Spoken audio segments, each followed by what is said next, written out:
So once again, very warm welcome to you all, and thank you for joining us this morning or this afternoon for this webinar. My name is David Hines. I'm part of the team here at Gold Standard, where I am working on capacity development activities. And in today's webinar, we're going to be discussing the role that artificial intelligence could play in supporting the development of sustainable rice activities.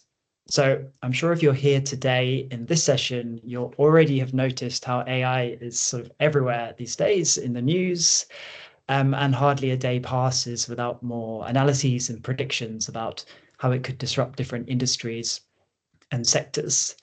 But at Gold Standard, we noticed a couple of months ago that not very much work, if any, really had been done to explore in the public domain how AI applications may be relevant to the work that we are doing here in carbon markets.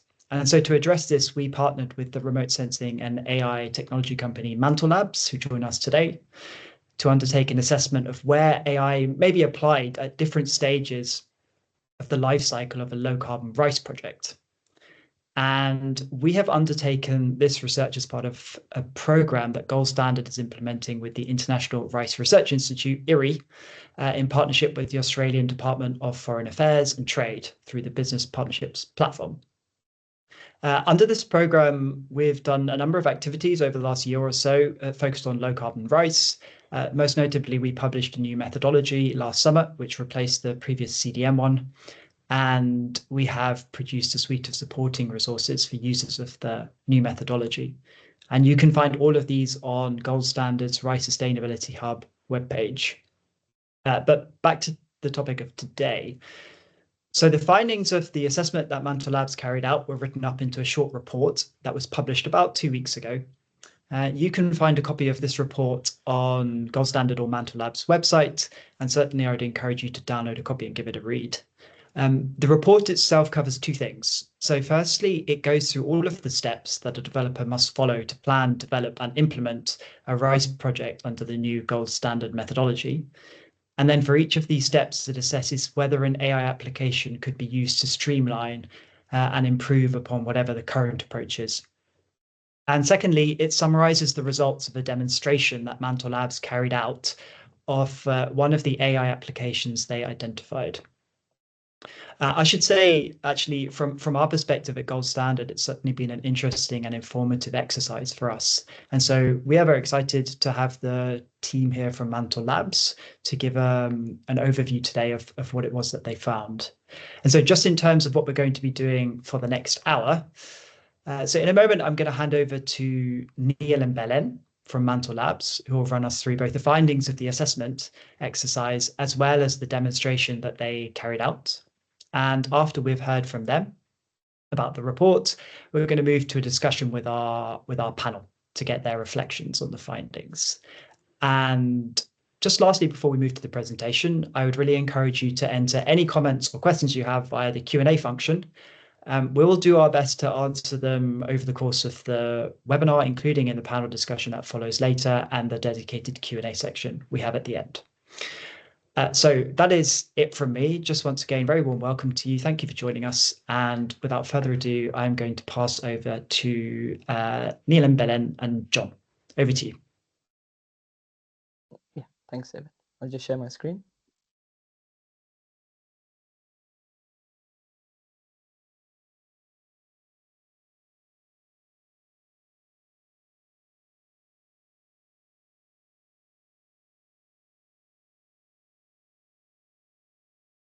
Yeah, sorry, can everybody see? Yep, we see one. Okay. So, yeah, John, maybe if you can give a quick intro about Mantle Labs. Sure, great. Thanks, Neil, and David, thanks for the great intro. So good morning, good afternoon, good evening to the audience. Thanks for joining us today. I'm John, the CEO of Mantle Labs. And at Mantle, as Dave kind of alluded to, we combine remote sensing, biogeochemical modeling, and AI expertise to provide what we call 4D MRV services to project developers, investors, and carbon credit buyers as well. So just to unpack a bit quickly what the 4D is. So 4D is due diligence, so looking at feasibility studies, pre-feasibility on nature-based projects, so understanding baseline practices, carbon potential from a removal or avoidance perspective, or methane in the case of rice. So understanding that quite thoroughly early on, helping design things like the sampling strategy in a project. And then the last D is the ongoing documentation, things like PDDs and the like for early stages of the carbon project. And then we get into the ongoing MRV afterwards. So basically at Mantle, we do provide a full package of practice of services for early stage carbon projects. And then also, I think we're unique in terms of being across all the main buckets of nature-based projects. So that includes forestry. So we cover both conservation and restoration projects. For agriculture as well, we do regenerative agriculture, grassland management, and I guess the topic of interest in this webinar, rice, which obviously is a hugely exciting project type where we've seen a lot of interest from corporates, researchers, and the like. So I think hopefully, this is going to be a really informative webinar, on the back end of the report which came out last week, which hopefully spurs more innovation, conversation, and interest into this hugely exciting project type. So I guess with that, we can kick things off. I'll hand over to my colleagues, Neil and Belen. Yeah, thanks, John. So to begin, I thought, just to start off with an overview of what exactly is a rice carbon project. So conventionally, rice paddies are continuously flooded throughout the cropping season. This layer of water above the soil creates anaerobic conditions, allowing for methane-producing bacteria to thrive. And of course, rice being a staple crop all over the world, this means that rice farming alone is responsible for 11% of global methane emissions. Therefore, rice projects essentially incentivize farmers to practice more sustainable irrigation techniques, such as alternate wetting and drying, or dry and direct seeding. Both of these methods essentially reduce the amount of time that the soil is inundated or flooded, thereby reducing the methane emissions throughout the crop season, as well as reducing on water usage. So firstly, to highlight the major barriers, so based on Mantle Labs' own experiences working with projects, as well as feedback from surveys sent out, the major issues that we have identified are firstly the mapping and delineation of project rice areas, the monitoring of field water status throughout the season, understanding how to apply the specific methodology to a project with all the intricacies that come with it, and the collection of soil, climate, and historical management practice data for the project area specifically. And of course, all of these issues are really compounded by the fact that rice as a land class is mostly comprised of smallholder farms, presenting unique problems for project developers. And so through this presentation, we're going to quickly highlight a few applications we identified for AI from the report that addresses these issues. So as I said, the first major barrier for potential projects is the requirement to accurately delineate project areas. This is currently done manually over tens of thousands of hectares in most cases. This manual delineation is not only time demanding, but is also prone to significant errors. So as can be seen in these images, the red overlay are claimed rice areas that have passed inspection from third parties, been validated, and been receiving credits for multiple years. As you can see, I mean, there are entire rivers, there's forest areas, reservoirs, settlements included in these areas that are meant to be only rice. And accurately assessing the rice acreage of a project is critical, as it is directly proportional to the carbon credits generated by that project. Therefore, we identified that AI time series analysis algorithms, such as those developed at Mantle, can exploit the characteristic growth curves in rice paddies' biomass evolution and the flooding regime, which distinguishes it from all other land covers. So this can be used to create completely remotely sensed maps, rice maps for project areas with a 10-meter spatial resolution globally, while only using publicly available data. This permits an accurate estimate of the project acreages without the need for extensive manual effort. And as you can see in this example we're showing on the screen currently, this is for an area in Thailand. You can find really well delineated borders, for the rice paddies, especially when they're next to settlements, even if they're next to forests, these canals here, and individual row crop fields in between them as well. The second application is a solution for the monitoring of the drainage status of the rice paddies throughout the season. So we found that an AI model can be trained to exploit the difference of the unique temporal behaviors of flooded and drained rice fields. So as you can see in the top half of this image, so this is from Sentinel-1, which is a radar satellite. So when the rice paddies in question here are flooded, right? So that means there's a water surface above the soil, and a water surface is very smooth and reflective to the radar signal from the satellite. So it reflects the signal away, therefore resulting in a low signal or darker pixels visually. A week later, during a mid-season drainage, this is on the 23rd of June, on the 30th of June, a week later, during a mid-season drainage, you can just visually observe the stark contrast between the signal that the bare soil of a drained field has compared to the water surface. So bare soil is much rougher, as you can imagine, compared to water, and therefore it reflects much more of the signal back to the satellite. So this can be observed visually, and as well, using an AI model, it can be quantitatively picked up as well. So these conclusions are also cemented and supported by imagery from MNDWI, which is a water index essentially. So again, very clearly on the day of the drainage, on 30th of June, we can see that the water index levels go from very high to very low extremely quickly, indicating that a drainage occurred.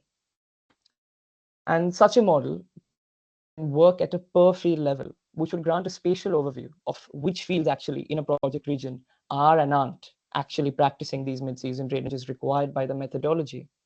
As well, the availability of historic data would allow us to assess baseline conditions.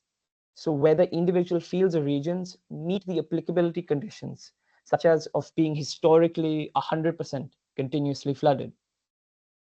And importantly, all of this analysis can be done using publicly available data. So the source is objective and verifiable and cannot be manipulated. The last application we'd want to highlight is one where standards or service providers could employ a customized AI chatbot, which is specifically trained on methodology documentation, allowing for prospective project developers to inquire about methodology related questions. This reduces the information barriers for new project developers over new methodologies, and as well it increases the transparency of the project, of the methodology's finer details for any other interested stakeholders as well. We have here on screen an example of how such an interaction would look like.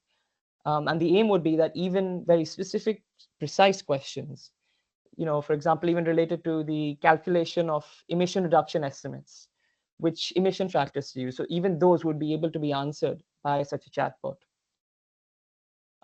So again, these are the three main applications we wish to highlight today in the presentation. But we have identified and explained many more in the report as well, such as AI-driven digital soil mapping to help stratify the project area according to soil characteristics, as well as a platform that would bring together all the climate and soil data that's required for project developers in one place, while also allowing for data upload and analysis to occur on the same platform. Finally, another application relevant across all project types that we've mentioned is AI-driven financial modeling. So if you wish to learn more about any of these applications and others, I'd strongly encourage you to go through the report, which explains them in much greater detail. And now I'll hand off to my colleague, Dr. Belan Cardona, who will take you through the results of a demonstration of Mantle Labs rice mapping approach for a study area in Vietnam. So I'll just hand off now. Yeah, Belan, go on.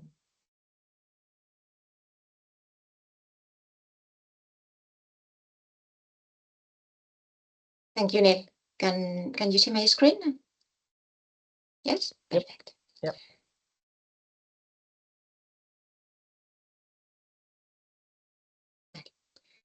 So we wanted to develop an application of AI for an application that was relevant to project stakeholders. And we decided for that to generate a rice mask, a map of rice in an area, using only remote sense data without the actual need of being physically on the site. And in order to select the target area, we looked for the best validation data possible, and that we found a very good validation data set in Vietnam, provided by the Ministry of Natural Resources and Environment. And this consisted on a detailed land cover map in the district of Hong Gu, in the Mekong River Delta. You can see this. This is an illustration of this data set for validation, which consists with carefully delineated different land uses, such as buildings, different crops, channels. So this provides the best data to validate and assess the accuracy of our product, of our mask. And this flow chart is a schematic of our approach. We started our mapping, AI-based mapping algorithm with a large data set with a time series of Sentinel-1 and Sentinel-2 images, comprising a period of 5 years. What we first did with this time series was to calculate the median value of several indexes for each pixel and at different months of the year. By doing so, we achieve for every pixel a clean temporal signature of their behavior, of the pixel behavior throughout the year. And using these temporal signatures, we are able to distinguish broad classes very clearly. And rice is one of them that we can distinguish very well. And so using some knowledge-based rules that are based on this temporal behavior of different classes, we are able to select pixels with high confidence of belonging to each of these classes. Pixels with high confidence of being rice, for example, because the rice has some specific temporal behavior features, such as high content of water indices at that moment in time, followed by a rapid increase in biomass. So by doing this, we achieve the labels we need for an AI-based algorithm. Then we go back to our input data and we select only images from the last year, the most recent images. And we create an AI-based self-supervised learning representation. This self-supervised learning representation condenses all the spectral and temporal information of the images acquired in the last year. And this data set, this representation will provide our predictor data set that, combined with the labels for the training data, is used to run an artificial intelligence classifier and to output a rice mask and also a map of other broad classes that we defined in the labeling stage. I will show now the results we achieved in this area in Vietnam. This map here on the left of the slide is the validation data that we received from the Ministry of Environment and Natural Resources. We've color-coded it in red and cyan. Cyan represents rice and the red is non-rice. We clustered everything into non-rice. And I will show now the result of our AI-based classification. On the right-hand side, you can see our AI prediction of rice. Visually, they look very similar, nearly identical. We found out that the validation data had 10,800 hectares of rice, and we predicted 10,967 hectares. That would mean a relative difference of 1.5% in rice area, in terms of rice area. If we go to the next slide, we attempted to analyze better the error, the accuracy of our product. And for doing that, we subdivided the study area, this study area, the entire study area, into 1 kilometer by 1 kilometer square cells. And for each square cell, we compared our prediction, our rise prediction versus the rise area in the validation data set. So and we plotted it with these blue dots you see on the left-hand side chart.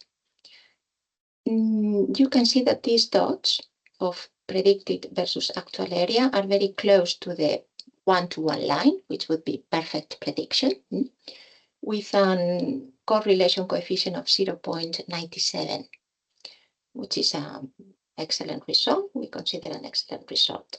And a root mean square error, like an average distance to the perfect, of 7 hectares, 7.15 hectares. Maybe some of these dots that are far away from the one-to-one line call to your attention. We always go into those points to learn ourselves and improve our methods. And what we found is that we try to showcase it on the right-hand side of this slide. Obviously, there were errors. It wasn't absolutely perfect. There are very small channels where maybe the resolution of the satellite image didn't allow to detect the channel, and they were mapped as rise. But the major errors came from cases such as the one we see on the bottom right-hand side of the slide, where we found that our algorithm, well, you can probably see a channel, and next to the channel there are some ponds, which show in dark colors, water ponds. And what happened is that our algorithm predicted them as non-rise. But in the validation data, they showed up as rise, maybe because the validation data was created in 2020, and we were using satellite images from 2023, and there has been a change of land cover uses in the place of these ponds.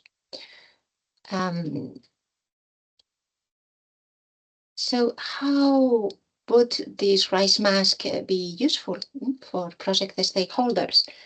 We think in different ways. They are outlined here. For example, to validate any manual field delineation. Neil has already shown cases of gross errors in this manual delineation, or straight away they used as, instead of going through the manual delineation, they can be used as the rise masks straight away for proposing a project.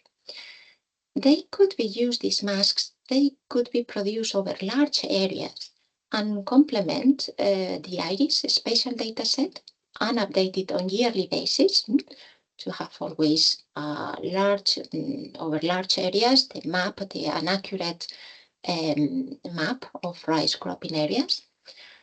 And finally, they provide a perfect foundation to do more in-depth analysis for these projects, because only focusing on these areas of rice, we can then assess things such as irrigation management, changes in irrigation, only narrowing down our target area to the rice mask. And we can also assess, for example, crop intensity. These would be the three main further applications of the mask algorithm we demonstrated. And with this, we conclude our presentation. Thank you for your attention, and we'll be happy to respond to any questions.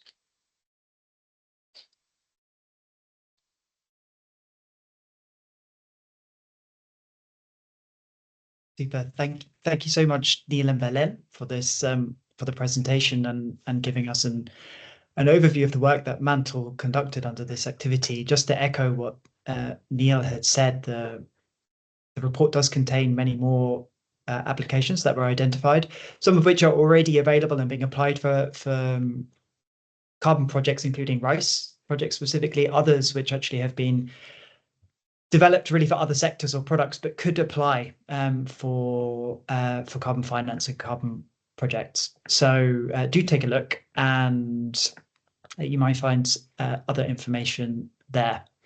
But for now, we're going to move on, and we're going to move on to our panel discussion to get some reflections on what we've just heard. And for our panel today, we are joined by a great panel, and we have a wonderful mix of experiences. So we have John, who we've already seen, who's the CEO at Mantle Labs. We also have Professor Clement Atzberger, also joining us from Mantle Labs. He's the head of research. We have Dr. Katie Nelson, who's a climate change specialist at our implementing partner for this program, IRI, the International Rice Research Institute. And we have Lord Emma Sarfraz, who is the executive chair of Net Zero Ag, which is a project developer developing rice activities. So I would invite all our panelists to switch on their cameras so our audience can see who they are. And yeah, I would just also encourage our audience, please continue to put your questions and your comments in the chat, and we will get through them. So before we get going into the contents of the report, I first wanted to just turn to Katie from IRI. And Katie, I was hoping you could maybe just set the scene a little bit more broadly for us. No one knows better than you and the guys at IRI about the challenges regarding rice cultivation. So I was just wondering, can you give us a sense of sort of the scale of the challenge of transitioning towards more sustainable methods of rice cultivation? And what is the role of kind of a carbon credit project, or why do we need carbon finance to help with this kind of transition? Thanks very much, David, and thank you very much to the Mantle Labs team for a very interesting webinar. Just to respond to the scale, so we have millions and millions of rice farmers globally, and as Neil mentioned earlier, many of them are smallholder farmers, and the amount of emissions that are coming from rice contributes to about the same emissions as the entire aviation sector globally. So just to put it into perspective there, obviously there are CORSIA and other kinds of offsetting mechanisms for the aviation sector have received a lot of attention and are working quite hard to reduce emissions there. And we're seeing a similar interest and uptick in projects for rice, or carbon credit projects for rice. So one of the main challenges there is how to reach this amount of farmers, particularly on a very small scale. And one of the things that is quite expensive is the MRV and the transaction costs to reach farmers and to collect data regularly, because unlike other types of nature-based carbon credit projects like in forestry, there isn't a long period of time where you are just waiting for trees to grow, but the farmers actually are seasonally producing emissions and can seasonally reduce emissions likewise. So this is where a lot of the high transaction costs come in, and carbon credits can help to support the shift through increased revenue of the carbon credits to cover the costs for both the training to transitions to more sustainability, as well as the costs for MRV. Thanks, I'll stop there. Okay, super. Thanks, Katie. And I mean, it's a really good segue for our next question, which is kind of the challenges on the ground. So we had one of the objectives of the report was explicitly to map it against common barriers that project developers are facing. And indeed, the report is very much written from the project developer perspective. And we are very lucky to be joined by a project developer today, actually from Net Zero Ag, Lord Sarfraz, who actually stands out currently as the only project developer to have a validated rice activity under the new gold standard methodology. So uniquely placed to give us some insights. So I was wondering, could you tell us a little bit more about your project, the validated project that you have? And could you share with our audience maybe kind of what are the top 2 or 3 practical challenges you have for implementing this kind of activity on the ground? Well, thank you very much. I'm super impressed by the work that Mantle has done. I think it's just wonderful. And for those of you who follow AI in depth, it's really hard work that they've done. And I've read the report cover to cover, and it's great. And I'm also really grateful to Gold Standard for for caring about rice. This is not your first webinar on innovation in rice, and so thank you for that. It's because of you that we're all thinking about this. Look, any bit of AI, any use case, and these are all good use cases, which makes life easier for a project developer, we absolutely welcome, as would everyone else in the ecosystem. But for any of it to matter, there has to be a fundamental business case for carbon credits and how they benefit smallholder farmers directly. And the reason I say that is, at the moment, if you're a project developer and you develop a wonderful reduction project with gold standard, you're using Mantle's very, very helpful tech, and you sell that credit at the current market rate, by the time you've paid your implementation costs and your MRV costs and your audit costs and your all of these other costs, there's very little left to share with the farmer and to have a sustainable business of your own. And so as a result, we need to get to a stage where we can have a whole bunch of Mantle Labs working on use cases to make MRV as close to free as possible. Right now, you see a whole bunch of MRV companies getting funded and raising tons of money. I think that MRV companies, project developers, consultants, and everyone in between shouldn't exist. There should be smallholder farmers who are able to demonstrate that they've done AWD or DSR or whatever other intervention, and immediately their digital wallet should be credited with a sale. That's where we need to get to. But where we are right now as a project developer is it takes literally years. And this is with all of the encouragement and support from Gold Standard, which has been phenomenal. It still takes a whole lot of time. There are not enough folks to go out and verify. There's not enough capacity. It's really, really hard to get it done. And so anything which makes it much, much easier, and these use cases absolutely do, we would welcome. But for those of you starting on your project development journey, there will be months in which you will lose the will to live. And that's where the Mantle stuff will be really helpful. I hope not to lose the will too much. Yeah, go on, John, please. No, I think, Lord Safraz, what he said in terms of the frustration of a project developer, that's going to echo of many people on this call today.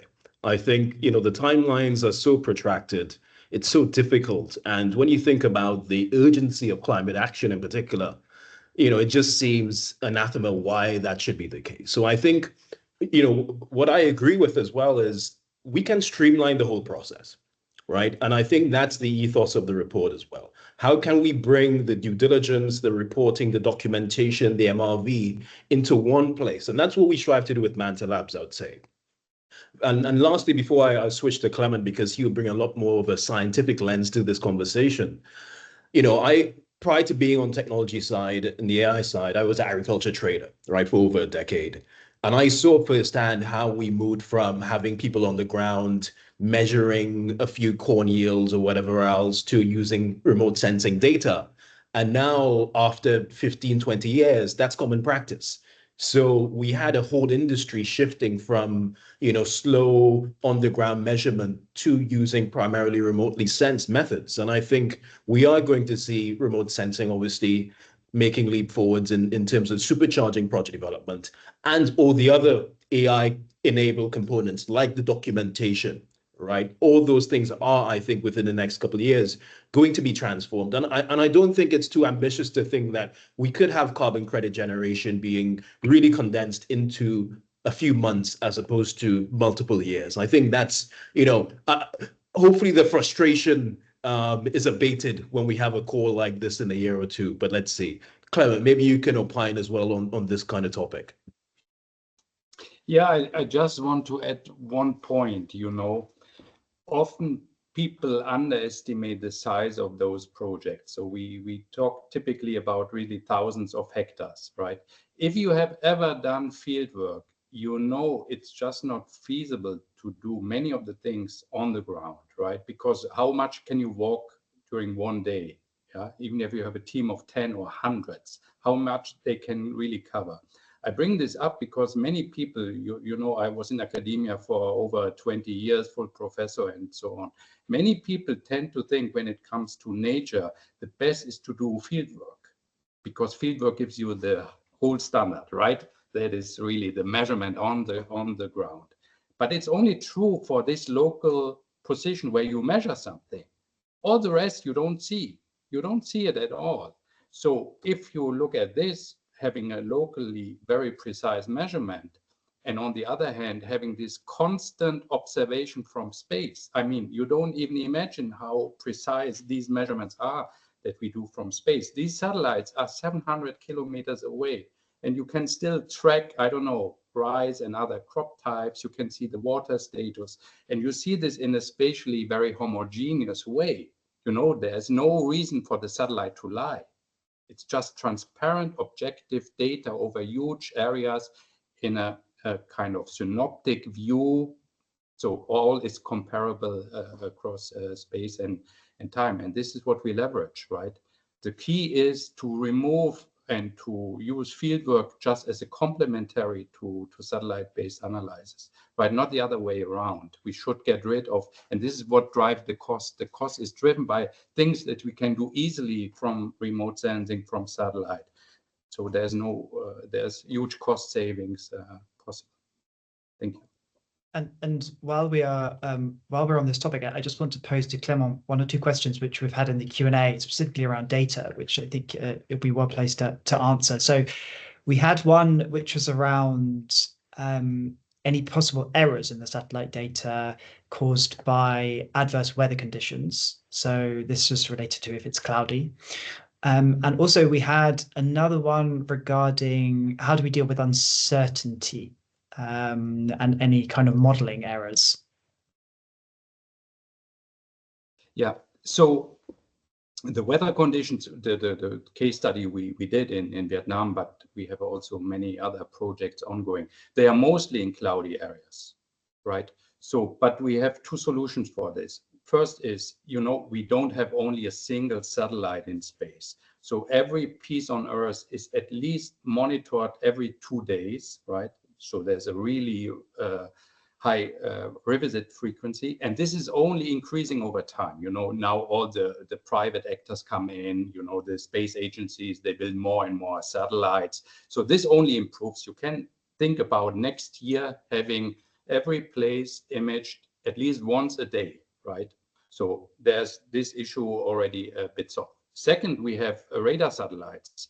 They can anyhow penetrate clouds. So as Belen and Neil have demonstrated nicely, you know, the water status of the surface, you can see during day and night, cloudy conditions or non-cloudy conditions. So here sensor technology plus our AI engine helps really a lot. Just to give a bit of context what we do, as Belen explained a bit shortly, right? We use all the images acquired. It's not a single image that we analyze. We compress all the images acquired during a cropping season into what we call representations. And they have largely enough information to distinguish all different kind of crop types and rice in particular, because it has this nice combination of water features and biomass features. Now to the uncertainty. This is what we didn't show here specifically in the presentation, but all our products are always associated uncertainty maps. So if we do a rice classification, right, it's at the end what the customer wants is a label, yes rice, no rice, but the engine behind has the probability of being rice or not rice, right? We didn't show this. So this can easily help to point out, let's say, places where, let's say, the mapping algorithm is less sure, right? But overall, the rice is a relatively simple example for remote sensing application. The same we do for greenhouse gas simulations. We did not cover this topic today, but one of our strong points at Mantle is that we combine AI, remote sensing, and the modeling of greenhouse gas emissions using ecophysiological models. So these are weather-driven models informed by remote sensing and informed by weather patterns and soil patterns, right, to simulate giving the management of the land, so the drainage events, the duration, start and end, to simulate the methane and the other greenhouse gases. And here we do Monte Carlo simulations. So we associate for each parameter a kind of uncertainty, and then we simulate 1,000 times a given field, 1,000 times with different parameter settings, so that we get at the end the expected value, so the median, plus the uncertainty bound. So in a very scientific, sound way, we quantify uncertainties.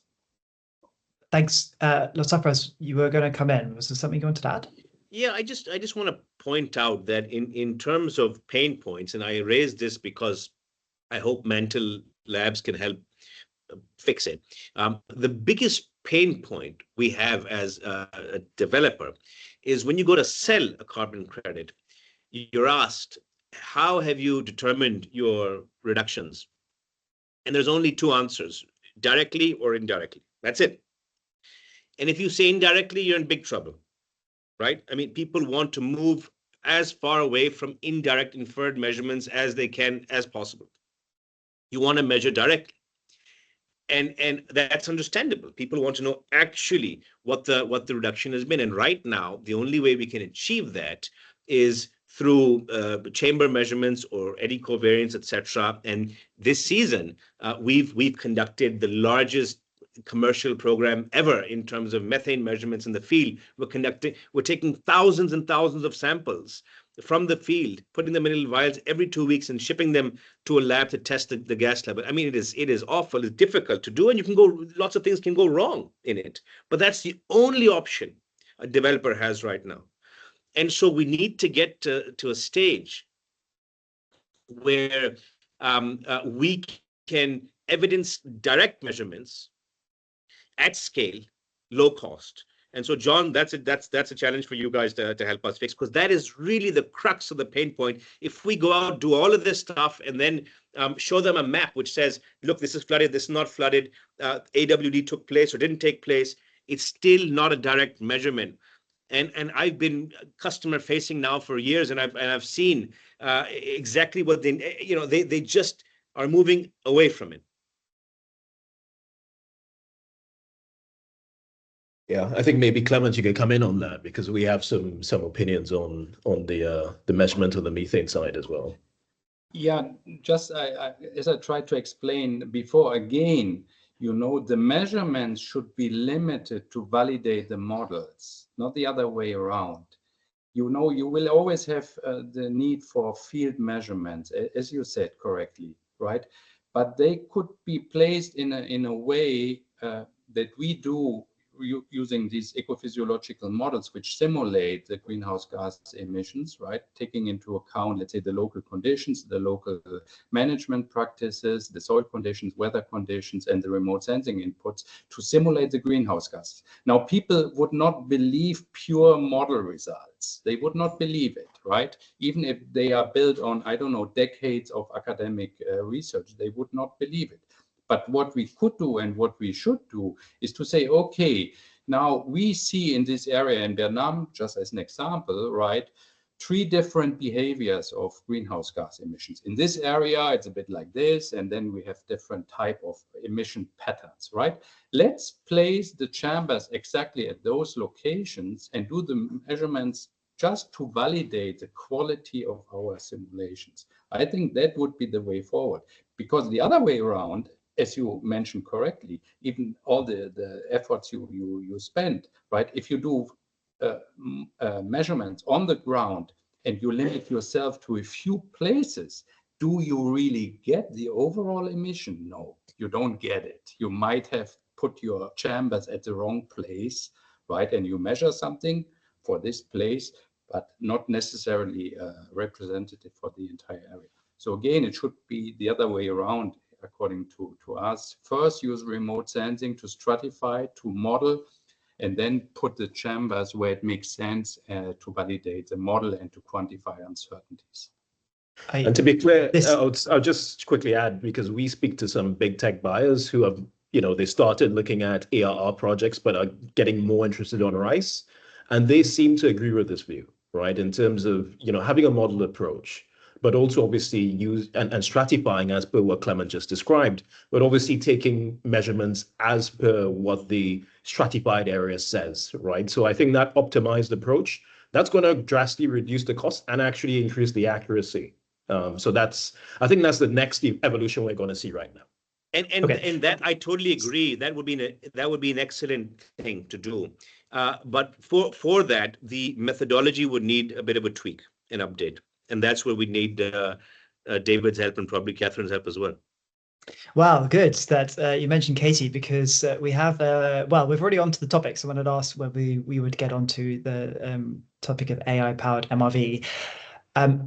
IRI is already doing work on this using satellite data, and also one of the, as has been implied, I think one of the big benefits is that actually using remote sensing, which may be combined with validation data from the ground, just allows lower cost MRV at larger scales. So I was wondering if you could tell us a little bit about your experience from the work you're doing at IRI, including in Vietnam, actually, of perhaps much larger scale projects than we're typically dealing with at Gold Standard so far. Yeah, thanks. And I also wanted to just thank Lord Zarfraz for being a pioneer in this space, because as you mentioned, there are a lot of pain points here, and being a first mover in this space means that you're going to be really taking the worst of those.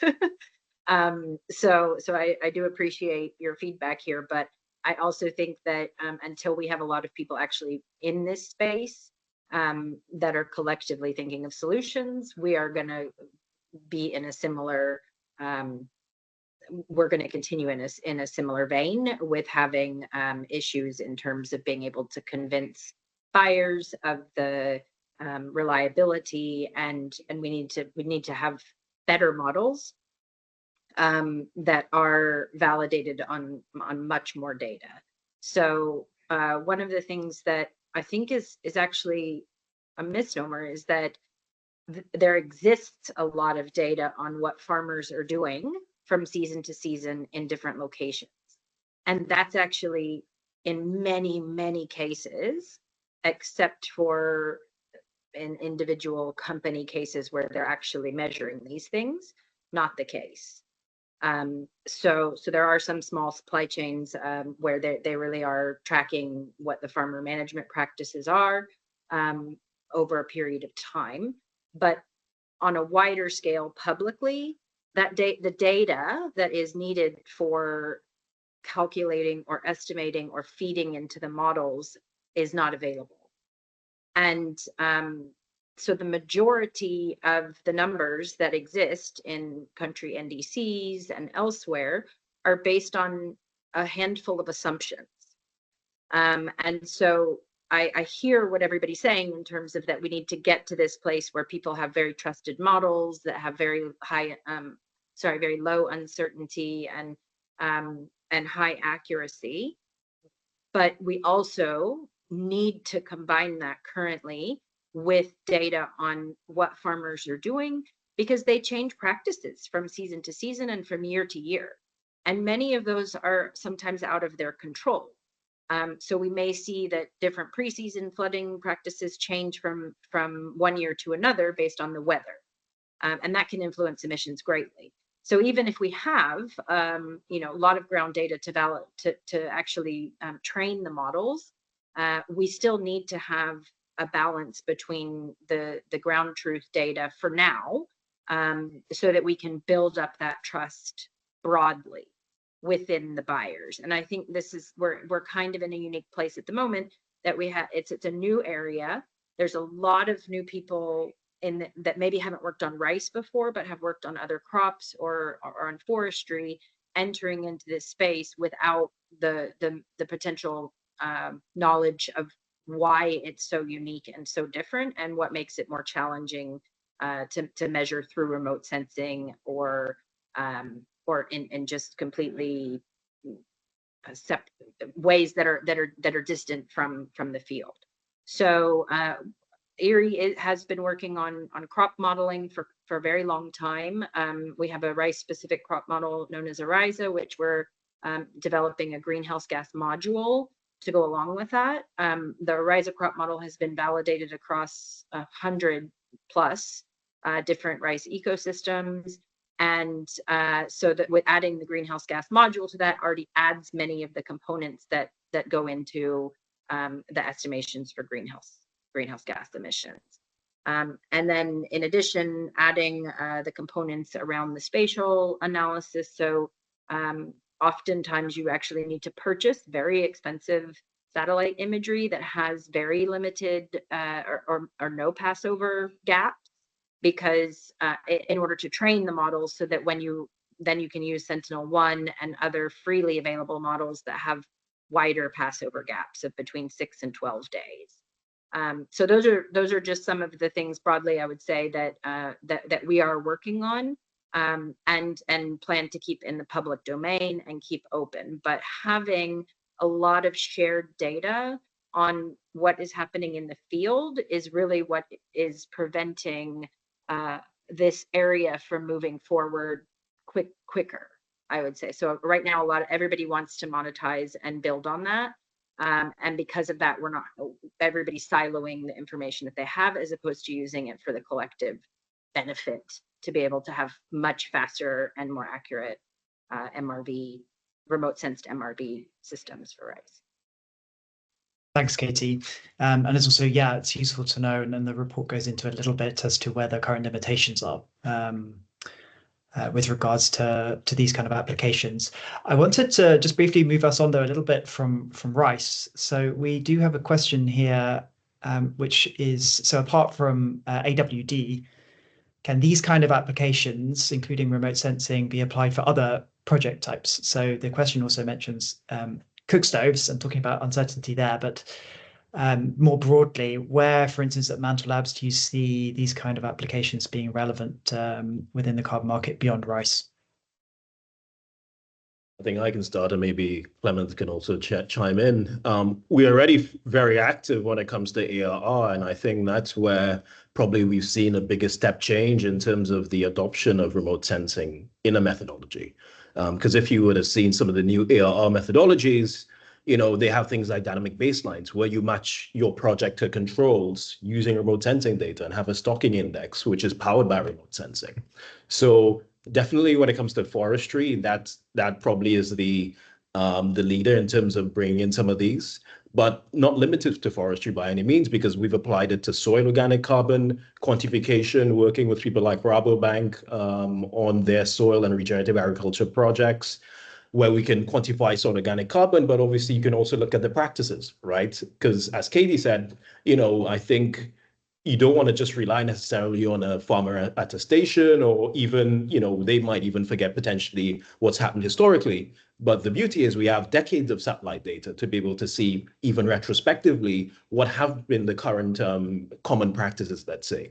So I would say, interestingly enough, when it comes to nature, most of the other types, so the big types like forestry, other types of agriculture, tend to, in some way, have a bit of a remote sensing lens. But I would really emphasize that I think rice is, in some respects, low-hanging fruit, because when it comes to even identifying the acreage, which we've talked about a lot about in the report, and which has been actually one of the big issues when we've seen issues in rice-specific projects, that's something which is pretty much fairly, I would say, very established in terms of the scientific literature. And then obviously the AWD side as well, which again, that is something which is very well established. I don't know, Clement, if you have anything to add on that. No, I think you mentioned correctly, from SOC to above ground biomass in forestry, SOC in agriculture, perhaps to mention leakage, right? Because leakage is a hot topic, right? Especially when it comes to let's say, more forest-related projects, because you don't want just to translate the problem somewhere else, right? You want to make sure that you maintain the agricultural productivity overall, not to force and to enforce and to promote deforestation somewhere else. So again, remote sensing is not and no longer what it was, let's say, 20 or 30 years ago, right? I mean, there's a lot of progress thanks also to the new satellites, but also machine learning, but also more physical-based approaches that we adopt at Mantle. So we did not mention this until now, but beside all these AI engines, we have also models which simulate the interaction of the light with the canopy based on physical laws. So it's really described by physical laws, meaning you do not longer need empirical ground truths to calibrate a kind of model. You can directly sense the amount of biomass in a canopy. You can sense the nitrogen content in a canopy, the chlorophyll content, and so on. So all this contributes that we see activities very well. Casey, I really like what you said, and I believe to have this activity data field by field, there's no other means than remote sensing, because we can easily resolve individual fields. And when there's some activity going on, I don't know, tillage event or a planting or a flooding event, we see this. I mean, it's seen in the images. And as more and more satellites are available, the frequency which we have the overpass also increases strongly. So I stop here. Thanks, John. Thanks, Clement. We're coming to the end of our time. So firstly, thank you to all of the participants in the webinar for your questions. I think we've answered almost all of them. I'm really sorry if we didn't manage to get to a particular question that you posed. To close the webinar, though, I just want to ask a final question. We'll go around, and I want to say, in 3 years' time, I would go for a longer time horizon, but the speed with which the technology changes, I think 3 years is probably too much anyway. Where do you think we're going to be, or where do you hope we'll be with these technologies with regards to rice? And I'm going to start with Lord Safraz, then we're going to go to Katie, and we'll finish with John and Clement. In 3 years' time, a farmer will be able to conduct AWD or DSR, take a photo from their phone, having registered on Mantle's global platform, and within minutes be verified. The credit would be issued, it would be sold, they would bank it the same day, and the income would be highly incentivizing. So they did it the following year and the year after and the year after. Thank you. Over to you, Katie. Thanks. I guess maybe just to add to that, I think also linking markets for purchasing the low carbon rice, as there is not just the product of the emission reduction through the carbon credit that's being created, but also a new product of that through the traceability of MRV that can be certified as low emission. So having higher prices that goes directly to farmers to benefit them there. And then also maybe linking inputs. So having fertilizers that can be delivered, then you also know how much farmers are, they don't even need to input that information, and you can track that back with your models, as well as having services such as the straw balers and other kinds of things that you can track. So that it provides a service to farmers, they can order it, they can have an online system that transfers money to these different services, and then you can also use that to build better models that are more accurate. So hopefully we see that. Okay, and we're going to finish with John and Clement. Just 1 or 2 sentences from you both, as we're now at time. Yes, directly from the farmer to the tech platform to the registry to the buyer seamlessly, as per the report. We are launching our platform to try and do this in the next couple of weeks. So anyone interested, reach out at info@mantle-labs.com. I think the future is sooner than we think, David. Anything to add, Clement? Otherwise, we can finish on this rousing note. Okay, let's finish on this. Let's finish on this rousing note then. I just want to thank firstly our panelists for taking the time. It's been really great to hear from your experiences, many of which come from the ground, and they give us a unique insight into this sector, and also some of the really exciting innovation that's going on here. Thank you also to Neil and Belen for their presentation earlier. And finally, thanks very much to all of our participants who came along. We hope you found it informative. As John said, of course, you can get in touch with Mantle Labs if you have any questions about the findings of the report, or you can drop us a line at Gold Standard. And in the meantime, yes, you can check out our Rice Sustainability Hub, and you can sign up to the newsletter there to keep up to date with the work that Gold Standard is doing on Rice. But other than that, I'd just say thank you again for coming, and I wish you a good day. Thank you, everyone. Thank you.